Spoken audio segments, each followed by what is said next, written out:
ओम नमो भगवते वासुदेवाय. तर आपण श्रीमद भागवत महापुराण पाहत आहोत आणि त्यातील हा आपला चौथ्या स्कंदातील अध्याय 15व्या अध्यायामध्ये आपण महाराज पृथूचा आविर्भाव आणि राज्याभिषेक पाहणार आहोत. मैत्रेय म्हणतात, नंतर ब्राह्मणांनी पुत्रहीन राजा वेनाच्या बाहूंचे मंथन केले, तेव्हा त्यातून एक स्त्री पुरुष जोडी उत्पन्न झाली. ब्रह्मवादी ऋषींनी ती जोडी उत्पन्न झालेली पाहून आणि ते भगवंतांचे अंश आहेत असे जाणून ते फारच प्रसन्न झाले आणि म्हणाले. ऋषी म्हणाले, हा पुरुष भगवान विष्णूंच्या विश्वपालकलेपासून प्रकट झाला आहे आणि ही स्त्री म्हणजे परमपुरुषाची त्याच्यापासून कधीही वेगळी न राहणारी लक्ष्मी हिचा अवतार आहे. यापैकी जो पुरुष आहे तो आपल्या सुयशाचे प्रथम विस्तार करणारे असल्याकारणाने परम यशस्वी पृथू नावाचा सम्राट होईल. राज्यामध्ये हाच प्रथम असेल. ही सुंदर दंतपंथी असलेली तसेच गुण आणि अलंकारांनाही विभूषित करणारी सुंदरी या पृथूलाच पती म्हणून वरेल. हिचे नाव अर्ची असेल. पृथ्वीच्या रूपाने साक्षात श्रीहरींच्या अंशानेच या जगाचे रक्षण करण्यासाठी अवतार घेतला आणि अर्चीच्या रूपाने निरंतर भगवंताच्या सेवेत राहणारी त्यांची नित्य सहचारिणी श्री लक्ष्मी प्रकट झाली आहे. मैत्रेय म्हणतात, त्यावेळी ब्राह्मण पृथ्वीची स्तुती करू लागले, श्रेष्ठ गंधर्व गुण गायन करू लागले, सिद्ध पुष्ठ वर्षाव करू लागले, अप्सरा नाचू लागल्या. आकाशामध्ये शंख, तुताऱ्या, मृदुंग, दुदुंभी आदी वाद्ये वाजू लागली. सर्व देव, ऋषी आणि पितर आपापल्या लोकांमधून तेथे आले. जगद्गुरु ब्रह्मदेव देव आणि देवेश्वरांसह आले. त्यांनी वेन कुमार पृथूच्या उजव्या हातावर भगवान विष्णूंच्या हस्तरेषा आणि चरणावर कमळाचे चिन्ह पाहून ते त्याला श्रीहरींचाच अंश समजले, कारण त्याच्या हातावर दुसऱ्या रेषांनी न तुटलेल्या चक्राचे चिन्ह असते. तो भगवंताचाच अंश असतो.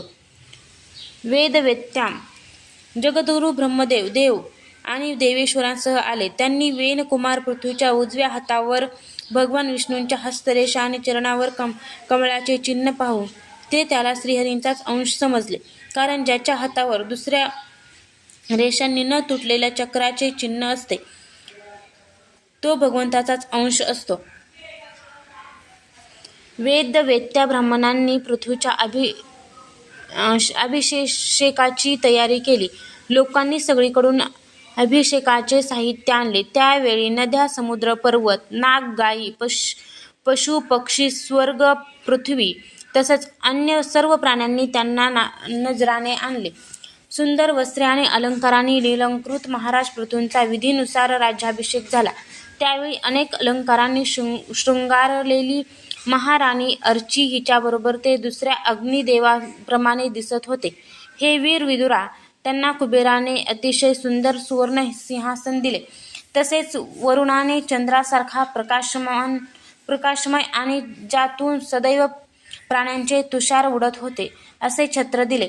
वायूने 2 चौऱ्या, धर्माने कीर्तिमय माळ, इंद्राने मनोहर मुकुट, यमाने दमन करणारा दंड, ब्रह्मदेवाने वेदमय कवच, सरस्वतीने सुंदर हार, विष्णूंनी सुदर्शन चक्र, लक्ष्मीने स्थिर संपत्ती, रुद्राने 10 चंद्राकार चिन्हांनी युक्त अशी म्यानासह तलवार, पार्वतीने 100 चक्राकार चिन्हांची ढाल, चंद्राने अमृतमय घोडे, विश्वकर्म्याने सुंदर रथ, अग्नीने बोकड आणि बैल यांच्या शिंगापासून बनविलेले सदृढ धनुष्य, सूर्याने तेजोमय बाण, पृथ्वीने पायात घालताच अपेक्षित ठिकाणी पोचविणाऱ्या योगमय पादुका, आकाशाने न कोमेजणारी फुलांची माळ, आकाशात विहार करणाऱ्या सिद्ध गंधर्व आदींनी नाच गाणे वाजवणे आणि अंतर्धान पावण्याची शक्ती, ऋषींनी अमोघ आशीर्वाद, समुद्राने आपल्यापासून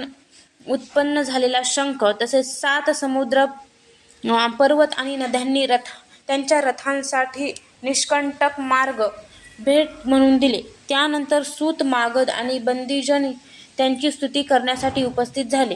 तेव्हा त्यांची स्तुती करण्याचा हेतू ओळखून वेनपुत्र परमप्रतापी महाराज पृथू हसत हसत मेघाप्रमाणे गंभीर वाणीने म्हणाले. पृथू म्हणाले, हे सूत, मागध आणि बंदीजन हो, अजून तर लोकात माझा कोणताही गुण प्रकट झाला नाही, तर मग तुम्ही कोणत्या गुणाबद्दल माझी प्रशंसा करणार? माझ्या बाबतीत तुमची वाणी व्यर्थ होता कामा नये, म्हणून माझ्याऐवजी दुसऱ्या कोणाची तरी स्तुती करा. हे मृदू भाषिकांनो, कालांतराने जेव्हा माझे अप्रकट गुण प्रकट होतील, तेव्हा माझ्या मृदू वाणीने माझी भरपूर स्तुती करा. असे पहा, शिष्ट लोक पवित्र कीर्ती श्रीहरींच्या गुणानुवादाशिवाय तुच्छ माणसांची स्तुती करीत नाही. श्रेष्ठ गुण धारण करणाऱ्यांचे सामर्थ्य असूनही असा कोण बुद्धिमान पुरुष आहे की जो ते गुण असतानाही केवळ शक्यता म्हणून स्तुती करणाऱ्याकडून आपली स्तुती करून घेईल? अशा स्थितीमुळे माणसांची फसवणूक होते, हे तो मंदबुद्धी समजू शकत नाही. या प्रकारे लोक त्याचा उपहासच करीत असतात. ज्याप्रमाणे लज्जावान उदार पुरुष आपल्या एखाद्या नित्य पराक्रमाची चर्चा होणे हे वाईट समजतात, त्याचप्रमाणे लोकविख्यात पुरुष आपल्या स्तुतीला सुद्धा निंदा समजतात. सूतगण हो, सध्या तर आम्ही आपल्या श्रेष्ठ कर्माच्या योगाने लोकांमध्ये प्रसिद्ध झालो नाही. आम्ही आजपर्यंत कोणतेही असे काम केले नाही की ज्याची प्रशंसा केली जावी. तर मग लहान मुलाप्रमाणे तुमच्याकडून आपल्या कीर्तीचे गायन कोणत्या तऱ्हेने करून घ्यावे? अध्याय 15 समाप्त.